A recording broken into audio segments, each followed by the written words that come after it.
Hello, everyone, and welcome to the Learn to Love podcast, your guide to everything love, sex, intimacy, and relationships.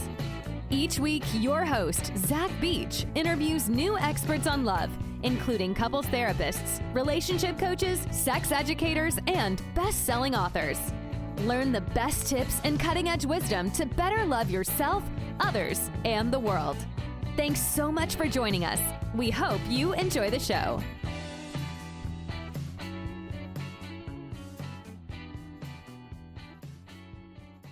Welcome to the Learn to Love podcast, everyone. I am your host, Zach Beach, and I'm here with the incredible psychotherapist and author, Kara Hoppe. Hello, Kara, and welcome to the show.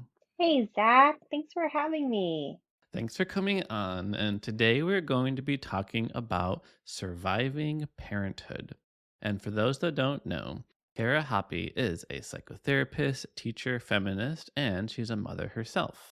She has spent more than a decade as an inclusive therapist working with individuals and couples towards healing and growing, and toward becoming grounded, integrated people with better access to their own instincts, wisdom, and creativity.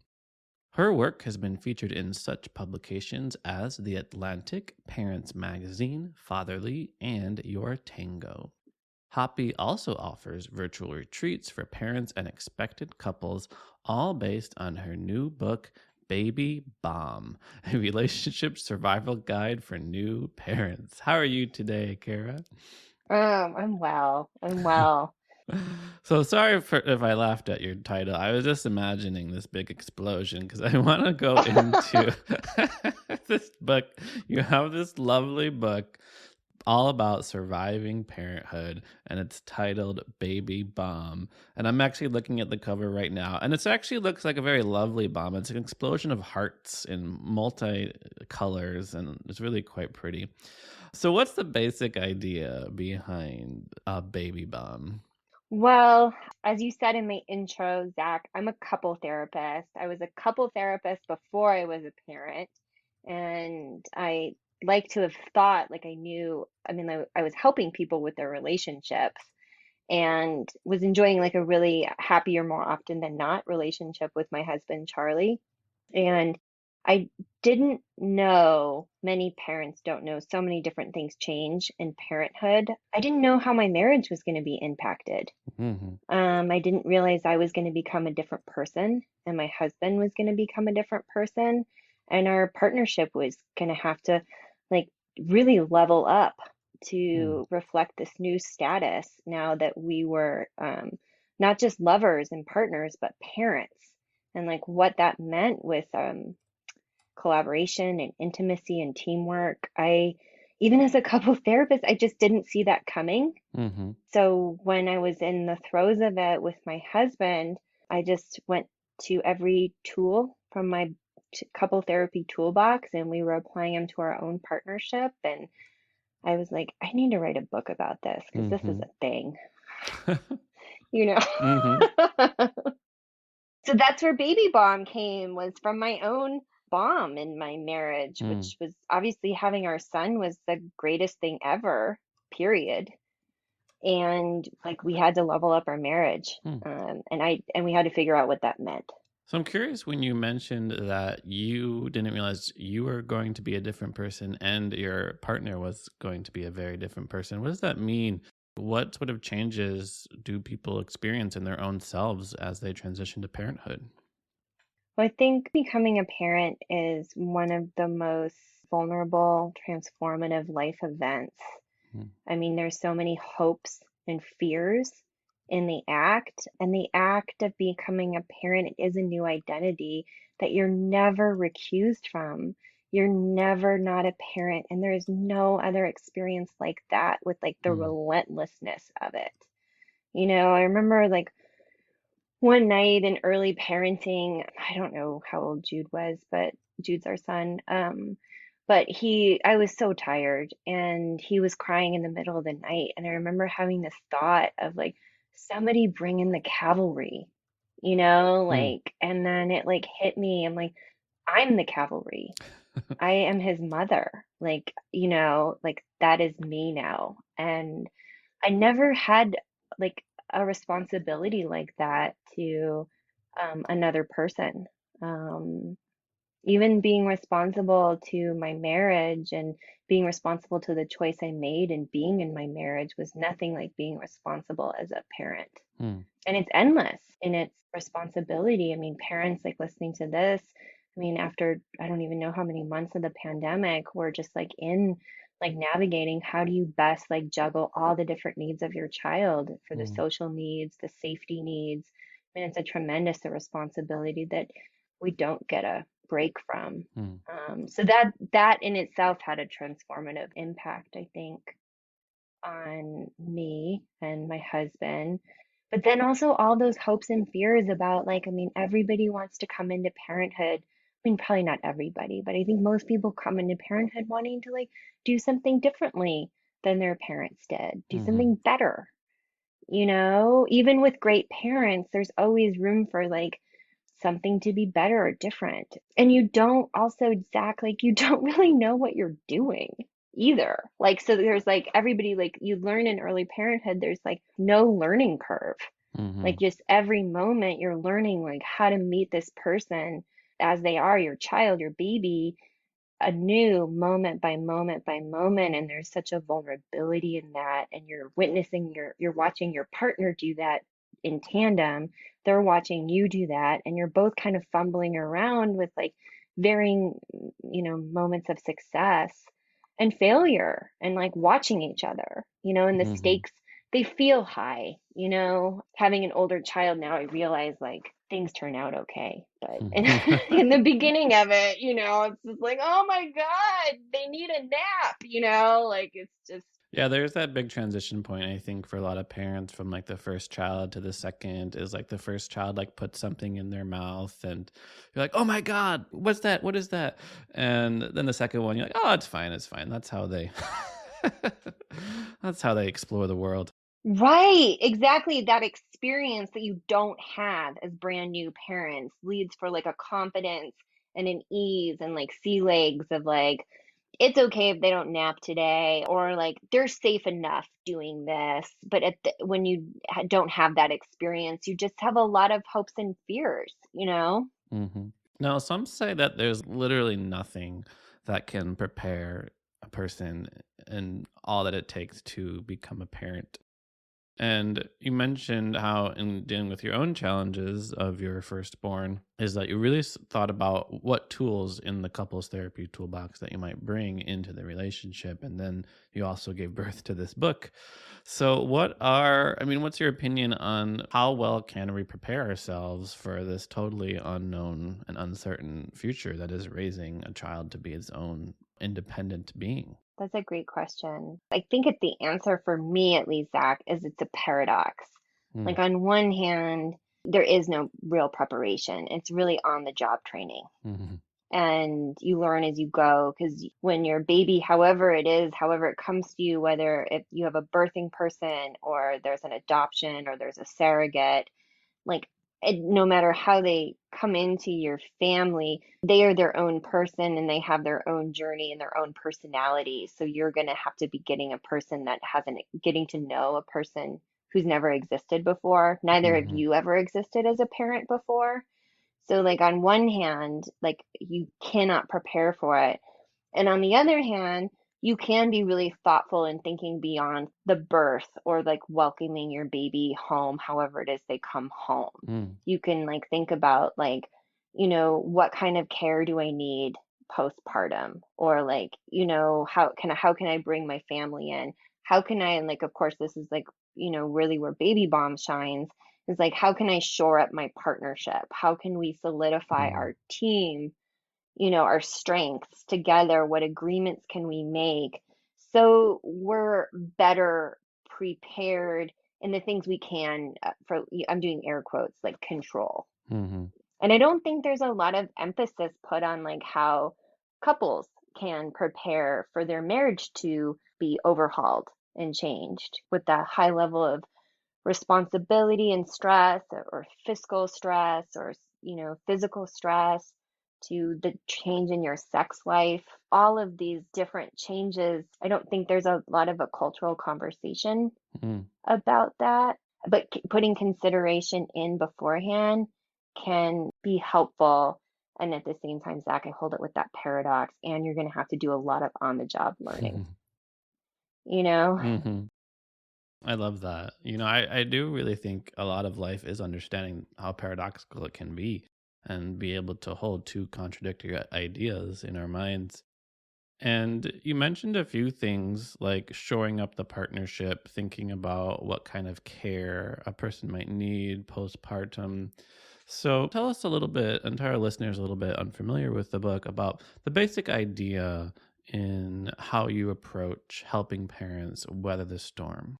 So the book is based on 10 guiding principles, and all 10 guiding principles fall under the first one, and that's the couple comes first. And this can be radical to parents or non-parents or people who never want to be parents or want to be parents, because as a culture, we're not used to putting, I'm not saying to put another person first, because that would be more like codependency, but to put the relationship first. And so that means that both partners they have a shared level of power and responsibility to co-create the relationship that works for both of them on a moment-to-moment basis. And they're communicating with what they need. They're anticipating what the other might need. They're helping care for each other. They're making sure that each person feels safe and secure, because we know from attachment theory, when people feel safe and secure, they can be their best selves. And of course, by doing this, by creating this powerhouse relationship, it's imperfect powerhouse relationship. So let's be real, we're all human. By doing so, you're able to offer that sense of safety and security to each other, but to your child. You get to offer your child, they don't have to worry about your partnership. You guys are taking care of it. And they're watching you and learning. So this is what it means to be in relationship. There isn't power dynamics. Both people matter. Both people are equally responsible. So that's the whole first idea of the book, is that the couple comes first. And then the rest of the book basically just shows you practically how to do that. And also what makes doing that hard, which is important to explore too, right? Absolutely. And that's what I really loved about the book, is how it does present 10 very practical guiding principles that you write create successful, secure, functioning partnering and parenting. And absolutely, that first lesson or the first principle to me is the most controversial. So I do want to go a little bit deeper into it when you talk about having the couple come first and not having the baby be number one. So let's go more into why you emphasize this, because I'm almost imagining just the baby crying in the other room, and then the couple being like, let's work on our communication skills or something. Because I do think when people do have a child, they're like, this child is now the biggest priority that's going to take precedence over all other things in our life. So why isn't putting the baby number one an effective strategy? Well, let's go to the example. Obviously, if your baby is crying and needs care, you have to do that. And so the way to do both would be to make an agreement with your partner. We need to finish this conversation because we have to take care of our relationship. So we're going to agree to when we're going to do that. And then also somebody's got to go take care of our child, because babies need a lot of care. They're very vulnerable. They need constant attunement. And so do partners.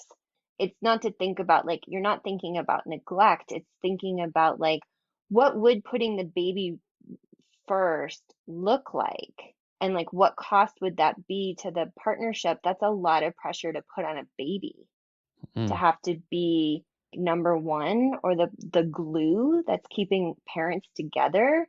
You want to take responsibility for being in your partnership, and your partner should take responsibility for their choice in being with you. And you should let your baby be a baby, you know, Hmm. and explore the world in that way. I mean, it's offering again like a lot of safety and security and ease to your baby to just get to be themselves and not have to think about like what could be going on between mom and mom or dad and dad or mom and dad, Hmm. you know? So that's why I'm proposing that parents put their partnership first. Absolutely. I think many people don't realize that new infants, their minds are like sponges. They're just absorbing so much about the world around them. And one of the biggest things they are absorbing is how mommy and daddy, or, both daddies or both mommies, are relating to each other. Is there Mhm. connection? Is there security in Mhm. this family that I'm growing up in? And then later those things kind of manifest in what are known as attachment styles. Mhm. And I want to get a little bit more into that because we haven't mentioned how this book is actually a collaboration with Stan Tatkin, who's kind of a well known name in the world of psychotherapy. He kind of founded PACT, the psychobiological approach to couples therapy.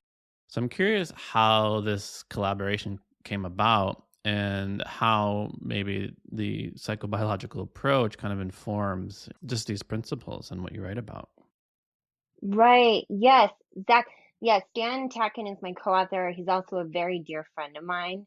And I have studied with him, Hmm. studied PACT for many, many years. That's the PACT, the psychobiological approach to couple therapy, is my therapeutic approach to couples. And Hmm. it's based in attachment theory, neurobiology, and arousal regulation. So this is based in science that when partners are able to offer them sense of safety and security, again, like we're just talking about safety and security, Hmm. like telling your partner and allowing yourself to believe that we belong together. When partners can embody that sense of trust and safety, then they can be free to do whatever creative endeavors they want to do, you know, like Hmm. things outside the home, things any kind of inner work they want to do. They are offering each other, as Bowlby, you know, who did attachment theory 40 years ago, John Bowlby, they're offering each other a secure base to explore themselves and the world from. And so when I was struggling with my husband Charlie after Jude was born in our marriage, I was at Stan and his wife Tracy's house for dinner with Jude, introducing, I think, Stan for the first time. Tracy had already met Jude. But like I said, they're really good friends of ours. Hmm. Introducing Jude to Stan for the first time, I just like had like one of those real moments where I just looked at Stan and was like, the struggle is real. And he knows Charlie and I really well. I mean, we've been family friends for over 10 Hmm. years. So I was just like, the struggle is real. Like, this is really hard for Charlie and I. I mean, I was like, we're figuring it out. But I mean, this is a journey. And I just said to him, like, off the cuff, I was like, we should write a book about this and help people. Hmm. And he thought it was a great idea, and like a couple of weeks later brought it up to me, and then we started talking about it and envisioning it, what it would be, and taking all of the work that he has done and Wired for Love and We Do and Your Brain on Love. I mean, he is very prolific in his writings and talks, and so taking that with my experience and the feminism and what I bring to the table and kind of holding it in like the cultural context, we created Baby Bomb Hmm. together. Yeah, so it's a science-based guide. So when we say that we believe to put the couple first, or it's in the best interest of the family to do that, this is based on science. It's not just a belief. But of course, like, you know, how we present it in the book and how I talk to couples in my practice and talk to Stan, how Stan talks to couples too. It's like, this is what we know from the research, Hmm. like works, but like, what do you guys think? Because you guys are the ones who have to own it. So be discerning about it. Like, how do you see this playing out? How do you see this benefiting you? Or how do you see it not benefiting you? And what would be difficult about it? Or where do you think you guys would really shine? Like, really empowering people, like we do this in the book, even like don't just take what I'm saying. Like, you guys decide what's best for you guys because it's your partnership. Like, at the end of the day, you two are the ones creating it, not me and you two. Hmm. It's yours. So we just wanted to help people with some guidelines, the guiding principles, and some of the exercises and the tools for people to try out and see what works for them. Hmm. So I want to ask you more about cultivating that sense of safety, security, and trust that you mentioned. You went a little bit into attachment theory and how our loving relationships, our partner, kind of acts as a secure base. And to me, that's really foundational, I think, to a healthy and supportive Hmm. partnership. But I don't think most people see it that way. Like when you ask people about a loving relationships or why they're in a loving relationship, they'll probably talk about the romance or the sex or the passion that they have with this person. They won't necessarily be like, well, my partner is a secure base that allows me to explore the world. And but even though that's most likely very, very true, so, to you, what are some of the most like foundational aspects of the deep connection with another person, and how can we cultivate that feeling of, as you mentioned, safety, security, and trust? Right. Well, I think also, Zach, what you're kind of speaking to is how difficult it is to make that leap of faith and imagine trusting somebody with like your most vulnerable self, Hmm. that you are safe with them, like they do care about your hopes and your dreams and your fantasies and your creative endeavors, all of the things about you for the long haul, Hmm. not just for a trend or a season, but I mean, we're talking about a lifetime where you're having babies, parents die, jobs are lost. I mean, life throws, I mean, like everything we know from the last 20 months, life throws so many curveballs. Hmm. And so having like that sense of trust and care from another person, I mean, you really can't put a price on that. Hmm. But I think then, kind of bringing in attachment theory, we can look at why it's really difficult. I mean, attachment theory does point to like if you are somewhere on the attachment continuum with insecure attachment, it's going to actually be very terrifying to your body to Hmm. trust somebody else like that. And then on top of that, we also live in a very individualistic, pull yourself up from your bootstraps culture. So Hmm. even with secure attachment, people are supposed to take care of themselves. We don't have, like, even looking at the systemic, we don't have paid parental leave. That just happened. Like we're putting so much on the individual, and of course that ends up in relationships Hmm. in all of these like very subtle ways of like you're sad, well, do something about it, as opposed to like you're sad, I care even when it's inconvenient for me to care. I care because Hmm. that's what we agreed to do for each other, and that's what you're going to do for me when I'm sad, because life breaks your heart sometimes, Hmm. and to think that it's not going to is very naive. Hmm. That's beautiful. I love that sentiment. I care even when it's inconvenient for me to care, like even when it's hard. Sometimes, especially with children too, we often have to let them make their own mistakes. Hmm. And we find that too with our partners also, is that sometimes, we have to watch them kind of fail at something and support them and love them throughout no matter what. Yeah, I love it that you do that. Yes, that's really showing up for your partnership. So we already talked about the principle of the couple coming first, which is number one. And then later, I want to jump ahead to principle number six because it kind of deals with the same psychobiological approach we've been talking about. And principle number six, I'll just read it right now. So the principle is you and your partner co regulate. You engage in daily practices that help you manage your nervous systems for relationship restoration as well as preventive care. So, what's that mean? Well, what that means is, like I was saying about like for different people that fall on the attachment continuum, for all of us, attachment's part of it, but then there's just the human experience of our bodies want to feel safe wherever they are. And if they don't feel safe, they become preoccupied with finding that sense of safety. A lot of us doing that can be very relationship and self-harming. So let me like break that down. So if you're not connecting, you and your partner are like living your lives, you're busy, you have a baby, or you have two big jobs, or all of the above, okay? And you're doing a lot of parallel play, okay? So then, but one of you like gets a call at work that's really stressful and brings up a lot of feelings for you, like insecurity, maybe shame, maybe like you just feel shitty, okay? You take that to your partner, and if they're not meeting you where you're at, or if you don't have like a base of feeling like safe in your body with them, you have a human need to feel safe. So you're going to try to find that. So that behavior could look like pulling away into your iPhone.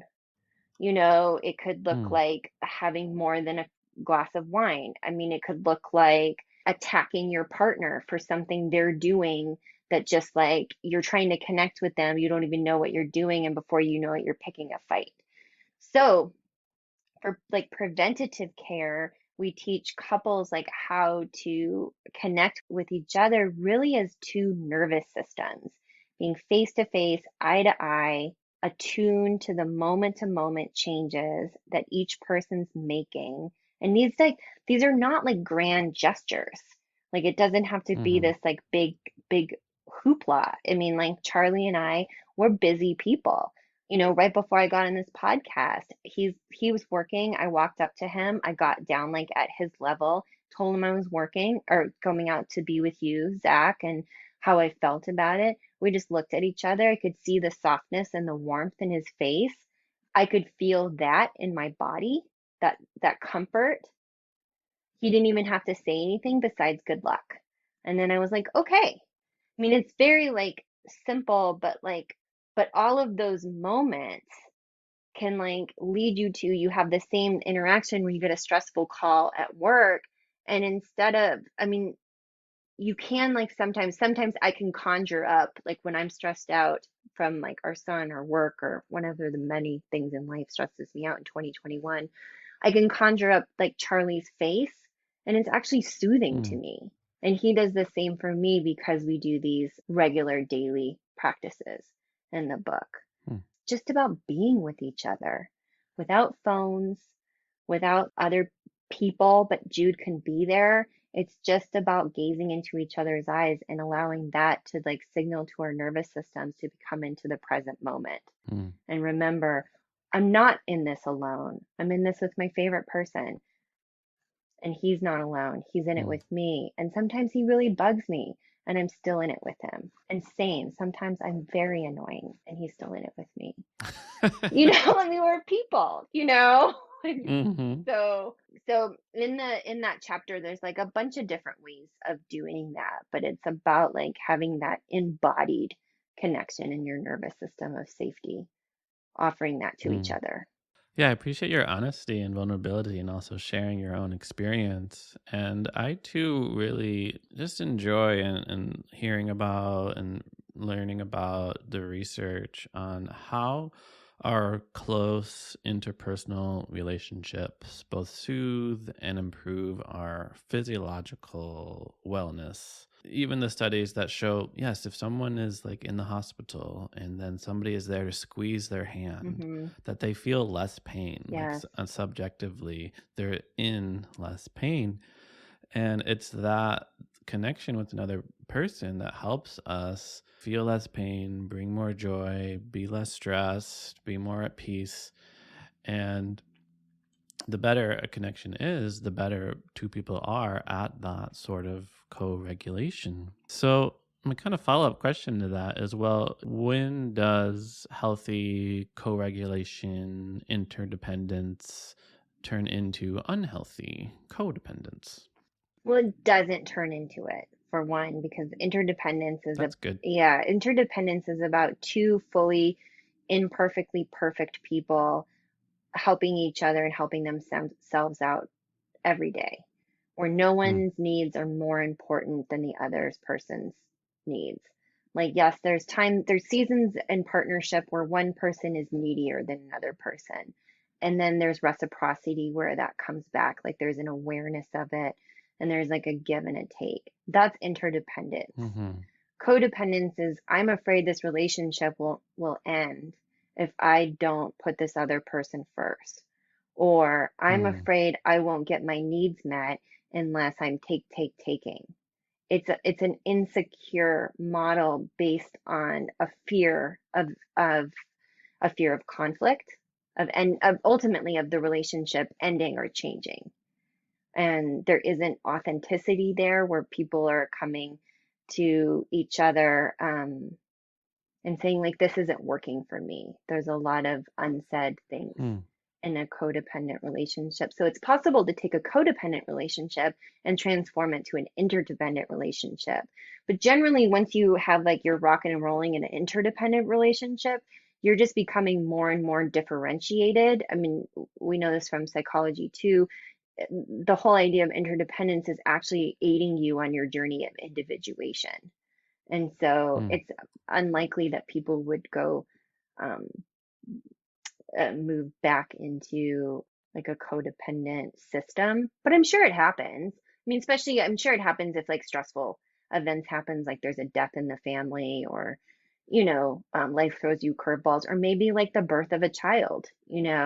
But hopefully partners can realize that, oh, we've fallen into that thing where I'm afraid that the relationship will end. So I'm not showing up for the relationship. And then they can talk it out together. That's so interesting to hear you talk about codependence as being rooted in fear.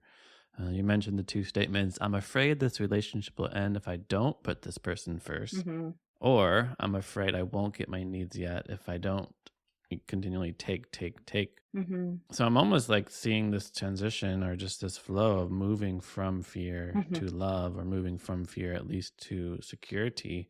But where do you think that fear is rooted in?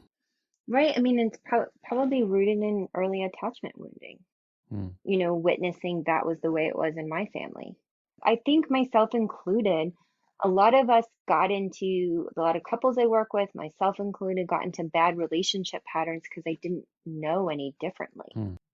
Because I watched like an insecure model.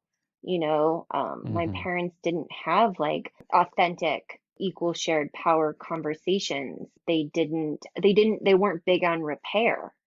They were busy working, making it through the day themselves and not putting an emphasis on the value of relationships.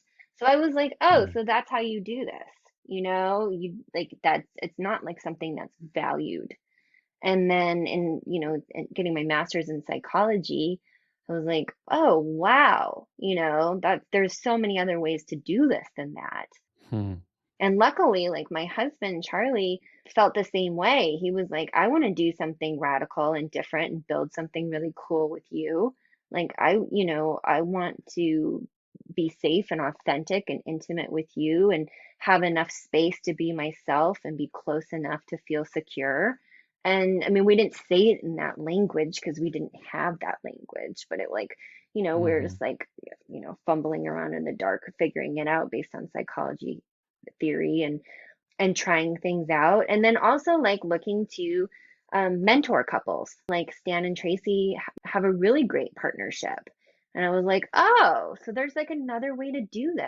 And we became friends with Stan and Tracy right around the time when we got married, and so we were really eager to figure something out, something different.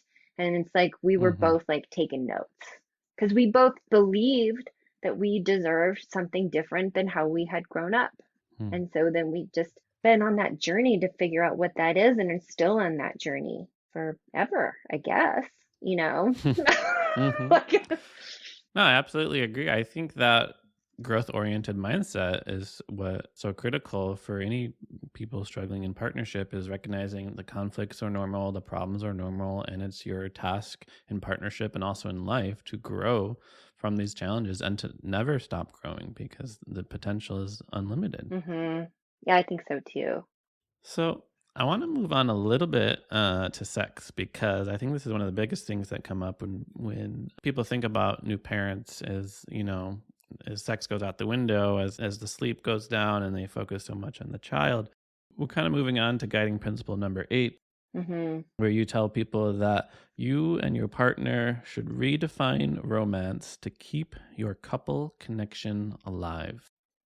So when we talk about redefining romance, okay, so what do you think is like the definition? And then what are we redefining it to?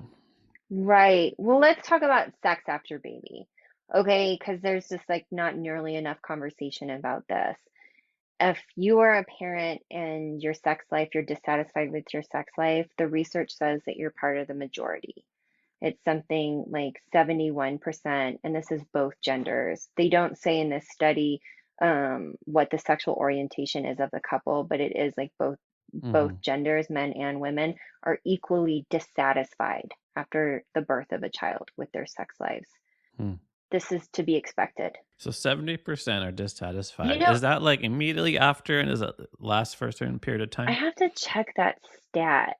I actually have it here because I've been talking so much about sex after baby. Sorry, no, it's 59% are Hmm. dissatisfied after the birth of their child. And it doesn't say exactly when, but I'm guessing this is like probably a year after the birth Hmm. of their child. And again, like both genders. It's not like in the media, it seems like it's like mostly men that are dissatisfied, but women are too, turns out. Um, and so why is that? Well, your sex life is completely changed. Obviously, for birthing people, your body's completely changed. You carried Hmm. and birthed a baby. And however that birth went, or then like however the pregnancy went, I mean, it is an epic event on the body. And Hmm. I think there's also for birthing people a whole psychological journey of because it's very generous of birthing people to share their bodies with their babies. Obviously, it's a huge honor too, and it's really cool as somebody who's gotten to do that. It's like a really cool thing that like biology gave um birthing people the ability to do, but it's also a very generous act. And then Hmm. birthing the baby is also a generous act. And then for breastfeeding people, like that's incredibly draining on the body and like a sacred bonding event also, but also like it's a big deal on your body to nurse for however long you nurse.